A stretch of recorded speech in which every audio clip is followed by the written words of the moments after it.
राजकारणातील घराणेशाहीबाबत बोटे मोडणाऱ्यांचे हातही मोजताना अपुरे पडतील अशी सगळे सोयऱ्यांची जंत्री यंदाच्या निवडणुकीत पाहायला मिळणार आहे।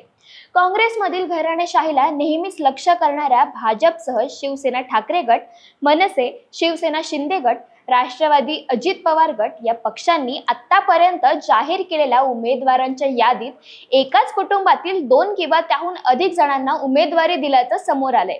विशेष म्हणजे एकाच कुटुंबातील दुसऱ्या व्यक्तीला एका पक्षाकडून उमेदवारी न मिळाल्यास पक्षांतर करून उमेदवारी पत्रात पाडून घेण्याचा प्रकार सुद्धा वाढताना दिसतोय। एक कुटुंब एक उमेदवार असे तत्व पाळणाऱ्या भाजपनेही यंदा आपल्या यादीत नात्या गोत्यांना महत्त्व दिल्याचं दिसतंय। नमस्कार, मी अदिती आणि तुम्ही बघत आहात महाराष्ट्र भूमी।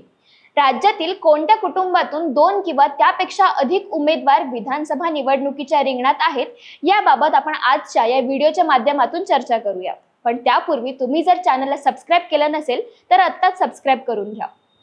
मंडळी, पहिलं नाव येतं नारायण राणे यांचं। खासदार नारायण राणे यांचे पुत्र नितेश राणे कणकवलीतून लढत असताना दुसरे पुत्र निलेश यांना कुडाळमधून उमेदवारी देता यावी म्हणून त्यांना शिवसेना शिंदे गट या पक्षात प्रवेश दिला गेलाय। कोकणात राणे कुटुंबाचे वजन आहे। नुकत्याच पार पडलेल्या लोकसभा निवडणुकीत भाजपकडून नारायण राणे मैदानात उतरले आणि खासदारही झाले। तर कणकवली विधानसभा मतदारसंघातून आमदार नितेश राणे यांना पुन्हा भाजपने उमेदवारी दिली आहे। त्यामुळे राणे कुटुंबातून विधानसभेत 2 उमेदवार असणार आहेत। म्हणजे एक खासदारकी नंतर 2 आमदारकी एकाच घरात आणण्यासाठी राणे कुटुंबाचा हा प्रयत्न आहे। त्यानंतर आहेत सामंत परिवार।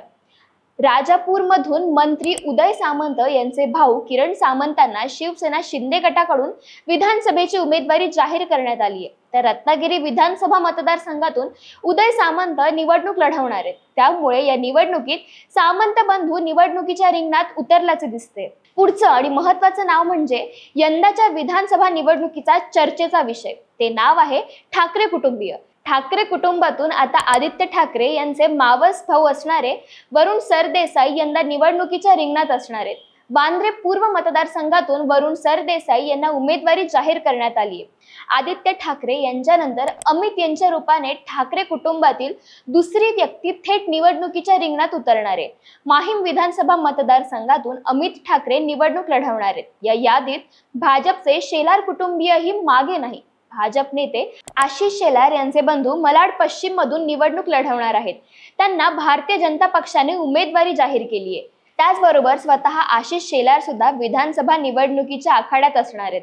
वांद्रे पश्चिम मधून ते निवडणूक लढवणार आहेत। बंधू विनोद शेलार यांचे 2019 मध्ये नाव चर्चित होते, मात्र काँग्रेसचे माजी आमदार रमेश सिंग ठाकूर यांनी भाजपात प्रवेश केला आणि त्यांना मलाड पश्चिम मधून पक्षाने तिकीट दिले, मात्र त्यात त्यांचा पराभव झाला। गेली 10 वर्षे विनोद शेलार यांनी हा मतदारसंघ बांधला आहे। यंदा विनोद शेलार यांना 2009 पासून सलग 3 वेळा मलाड पश्चिमचे विद्यमान काँग्रेसचे आमदार व माजी मंत्री असलम शेख यांचे यंदा कडवे आव्हान असेल। त्यानंतर नवी मुंबईच्या राजकारणात नाईक कुटुंबही आघाडीवर असेल। गणेश नाईकांपासून संजीव नाईक ते संदीप नाईक आता सगळेच पुढे येत आहेत।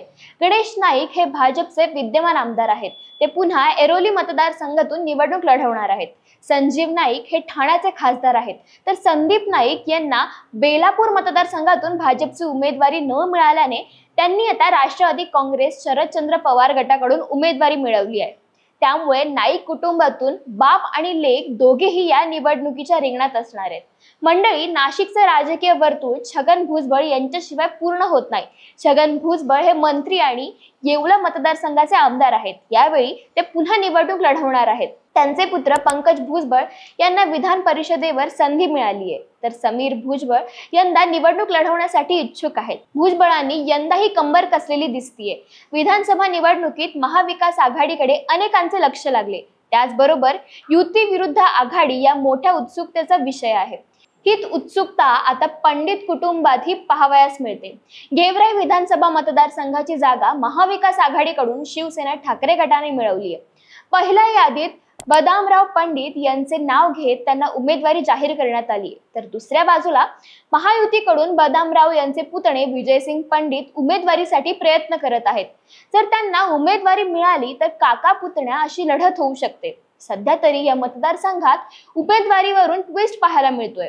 त्याचबरोबर बुलढाण्यातील सिंदखेड राजा मतदारसंघाचे विद्यमान आमदार राजेंद्र शिंगणे यांनी काही दिवसांपूर्वीच अजित पवारांच्या राष्ट्रवादी काँग्रेस पक्षाला रामराम करत शरद पवारांची तुतारी हाती घेण्याचा निर्णय घेतलाय।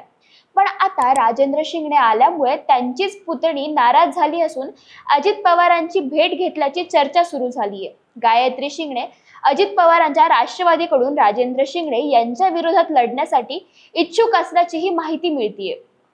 त्यामुळे आगामी विधानसभा निवडणुकांच्या आखाड्यात बुलढाण्यातील सिंदखेड राजा मतदारसंघात काका विरुद्ध पुतणी असा जंगी सामना पाहायला मिळण्याची शक्यता आहे। मंडळी, लातूर म्हटलं की आठवतात दिवंगत नेते विलासराव देशमुख आणि या देशमुख कुटुंबाशिवाय लातूरचं राजकारण पूर्ण होत नाही। विलासराव देशमुख हे राज्याचे मुख्यमंत्री होते आणि आता त्यांची 2 मुले आमदार आहेत। 2019 मध्ये धीरज देशमुख आणि अमित देशमुख आमदार म्हणून निवडून आले होते। आता पुन्हा या दोघांना पहिल्याच यादीत उमेदवारी मिळाली आहे। लातूर बरोबरच बीड म्हटलं की नाव येतं मुंडेंचं।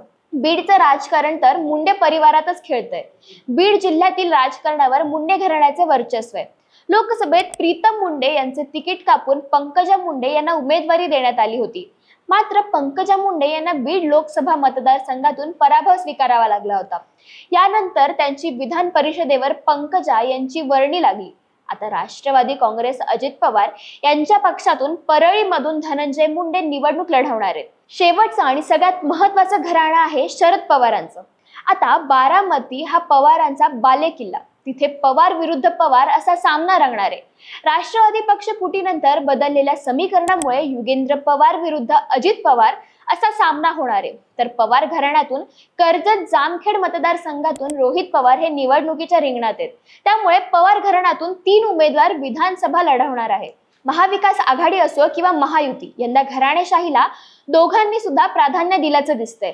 तसंच नव्या पिढीच्या राजकीय महत्वाकांक्षा वाढलेल्या दिसत आहेत। यासाठी त्यांच्याकडे संयम नाही। तसंच राजकीय कुरघोड्यांमध्ये पक्षांकडूनही अशी कुटुंबात महत्वाकांक्षा असेल तर प्रोत्साहन किंवा पाठिंबा दिला जातोय। वाढलेली महत्वाकांक्षा आणि राजकीय पक्षाकडून मिळणारा आधार मग स्पर्धक म्हणून घरातले लोकच पुढे येताना दिसत आहेत। त्यामुळे राज्याच्या राजकारणाला घराणेशाहीचा विळखा पडलाय का, अशा चर्चा आता सुरू झाल्यात। याबद्दल तुम्हाला काय वाटतं हे आम्हाला कमेंट्सच्या माध्यमातून नक्की कळवा। धन्यवाद।